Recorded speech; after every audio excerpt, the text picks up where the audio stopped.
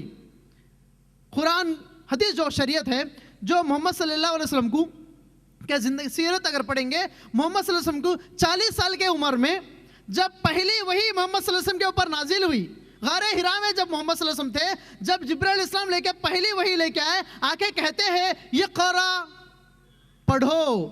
محمد صلی اللہ علیہ وسلم کہتے ہیں جواب میں ما انا بقاری، مجھ کو پڑھنا نہیں آتا. جو واقعہ یہ گزرا اس کا ذکر بائبل میں پیشن گوئی کے طور پر ہم دیکھ سکتے ہیں. یہ واقعہ ہونے والا ہے، ایسا ہونے والا ہے کہہ کر بائبل میں اگر دیکھیں گے ائزیا چیپٹر نمبر 29 ورس نمبر 12 کے اندر، اور وہ کتاب کو ایک امی کو دیا جائے گا اور اس سے کہا جائے گا کہ اس کو پڑھ. وہ جواب دے گا مجھ کو پڑھنا نہیں آتا. دیکھیے یہ پیشن گوئی جو محمد صلی اللہ علیہ وسلم کے زندگی میں جو ہوئی تھی وہ واقعہ بائبل میں پہلے سے پیشن گوئی کے طور پر موجود ہے. اور بائبل میں اگر دیکھیں گے بائبل میں ائزیا چیپٹر نمبر 59 ورس نمبر 21 میں خداوند نے فرماتا ہے میری بات جو تیری منہ میں ڈالی وہ تیرے منہ سے، تیرے نسل کے منہ سے، تیرے نسل کے نسل کے منہ سے اب سے لے کے اب تک جاتے رہے گی. یہ خداوند کا فرمان ہے. دیکھیں یہ بات کو سمجھنے کی ضرورت ہے. خداوند نے فرماتا ہے میری بات جو تیرے منہ میں ڈالی. ایسے ہی ورس بائبل میں دوسرے جگہ دکھتا ہے Deuteronomy chapter number 18 verse number 18 میں میرا کلام تیرے منہ میں ڈالوں گا. کیا ہے اس سے مراد؟ خدا کا کلام تیرے منہ میں ڈالوں گا. اگر قرآن کو ہم غور کریں گے تو اس بات سمجھ میں آتی ہے. قرآن کے آیتیں ایسے دکھتے ہیں کہ اللہ کے کلام محمد صلی اللہ علیہ وسلم کے منہ میں ڈالے گئی. جیسا کہ مثال کے طور پر اگر آپ دیکھیں گے سورہ اخلاص سورہ نمبر 112 کی پہلی آیت خداوند نے فرماتا ہے محمد صلی اللہ علیہ وسلم سے قل هو اللہ احد، کہو کہ اللہ ایک ہے. محمد صلی اللہ علیہ وسلم اس بات کو سنی اور لوگوں کے پاس گئے، جا کے کیا کہنا تھا؟ اعلان کرنا تھا کہ اللہ ایک ہے. مگر محمد صلی اللہ علیہ وسلم نے جا کے کہتے ہیں قل هو اللہ احد، کہو کہ اللہ ایک ہے. اللہ سبحانہ تعالیٰ کی جو بات ہے وہی بات محمد صلی اللہ علیہ وسلم کے منہ سے نکل رہی ہے. میری بات جو تیرے منہ میں ڈالی، ذکر ہم قرآن میں دیکھتے ہیں. اور اس بائبل کے ورس میں اور 2 باتیں واضح ہوتے ہیں. ایک بات حافظ قرآن کی بات، دوسری بات قرآن کو جو حفاظت کرنے والی بات. پہلی حافظ قرآن کی بات، جو بات میں تیرے منہ میں ڈالی وہ تیرے منہ سے، تیرے نسل کے منہ سے، تیرے نسل کے منہ سے، یعنی محمد صلی اللہ علیہ وسلم حافظ قرآن ہے، ان کے منہ سے قرآن نکلی، ان کے نسل یعنی ان پہ ایمان لانے والے صحابی، اس کے بعد تابعین، تابعین، یہ تب سے لے کے قیامت تک حافظ قرآن کا سلسلہ جاری رہے گا۔ یہ بائبل میں پیشن گوئی ہے۔ اور دوسری بات، یہ جو قرآن ہے حفاظت ہوں گی، اس کا ذکر قرآن میں ہے۔ قرآن میں سورہ حجر سورہ نمبر 15 آیت نمبر 9 کے اندر بسم اللہ الرحمن الرحیم انا نحن نزلنا الذکر وانا لہ لحافظون، اس قرآن کو، اس ذکر کو میں نے نازل کیا اور اس کو حفاظت کرنے کی ذمہ داری بھی میری ہے۔ قرآن حفاظت ہوں گی، اس کا ذکر بائبل میں ہم دیکھ رہے ہیں۔ اور کئی ہم چیزیں ہم بائبل میں دیکھ سکتے ہیں ورسز، اور ایک ہم دیکھیں گے Deuteronomy chapter number 33 verse number 2 میں ورس ایسا ہے، خداوند سینائے سے آیا اور وہ کوہ فاران سے آیا۔ پہلے سینائے سے آیا مانے طور سینا سے پہلے موسیٰ علیہ السلام کو تورات شریعت دی گئی، اس کے بعد کوہ فاران سے آئے گا۔ یہ عرب میں جو علاقہ فاران ہے، جو پہاڑ کے چوٹیاں جو ہیرا گو سے جو شریعت قرآن کی شریعت آئی، اس کا ذکر، اور اس کے بعد کے اس میں یہ بات کی ذکر ہے بائبل میں۔ اور وہ 10,000 شاگردوں کے ساتھ آئے گا، جیسے کہ محمد صلی اللہ علیہ وسلم مکہ کو جو فتح پائے 10,000 شاگردوں کے ساتھ آئے تھے، اور ان کے دائیں ہاتھ میں ان کے لیے روشندہ شریعت ہوں گی، جو ان کے ہاتھ میں جو روشندہ شریعت قرآن اور حدیث کا ذکر۔ اور اس میں آخر میں ائزیہ چیپٹر 28 ورس نمبر 10 اور 11 ہم دیکھیں گے، وہاں پہ ایک تعجب کی بات ایک ہم کو دکھتی ہے، وہ یہ ہے حکم پر حکم، حکم پر حکم، قانون پر قانون، قانون پر قانون، تھوڑا یہاں تھوڑا وہاں آئے گا۔ یہ حکم پر حکم کیا ہے، قانون پر قانون کیا ہے، تھوڑا یہاں تھوڑا وہاں، یہ کس سے مراد ہے؟ حکم یہ ہے جو قرآن میں اللہ سبحانہ وتعالیٰ کے احکامات ہے، سارے احکامات ایک ہی وقت نازل نہیں ہوئی ہے، یہ نازل ہونے کے لیے 23 ایئرز کا وقت لگا۔ ایک حکم کے بعد دوسرا حکم، دوسرے حکم کے بعد اور ایک احکام نازل ہوئے، احکام کے بعد احکام، احکام کے بعد احکام، اس کے بعد قانون پر قانون، قانون پر قانون۔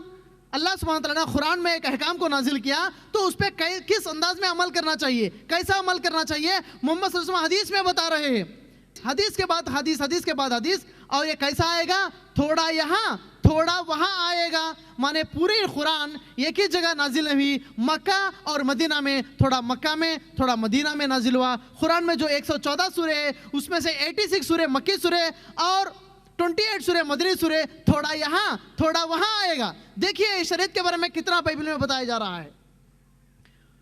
ہم دیکھیں یہاں پہ 3 باتیں، اس قوم پہ برکت کے وعدے ہیں، اس قوم سے نبی آئے، اور اس قوم میں شریعت بھی دکھ رہی ہے، قرآن اور حدیث کی شریعت بھی آئی، اور آخر میں اس قوم کے بارے میں عیسیٰ علیہ السلام جو بتائے۔ متی کا انجیل چیپٹر نمبر 21 ورس نمبر 41 اور 43 میں اس قوم کیسی ہوں گی، جو موسم پر پھل دینے والی ہوں گی۔ موسم سے مراد وقت پر، مقرر وقت پر خدا کو پھل دینے والے، مانے خدا کا حق ادا کرنے والے، خدا کی عبادت کرنے والے، وقت پر خدا کی عبادت کرنے والی قوم ہوں گی۔ آج دنیا دیکھ لیجئے، دنیا میں سارے مذہبوں میں صرف اور صرف اسلام، مسلمان ہی وقت پر خدا کی عبادت کرنے والی قوم ہے۔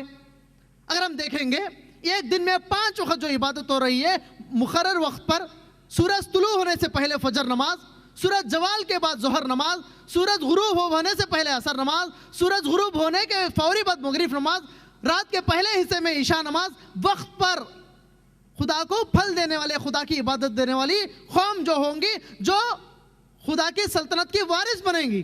اور خاص وقت پر جمعے میں خاص عبادتیں، ایک سال میں اگر دیکھیں گے خاص مقرر رمضان میں روزے کی عبادتیں، قیام اللیل، ایسی عبادت کرنے والی قوم اور دوسری قوم نہیں ہے دنیا میں، صرف یہ قوم جس کا ذکر یہ ہے، اسی قوم کو سلطنت کے وارث بنایا جائے گا جو وقت پر خدا کو پھل دیں گے۔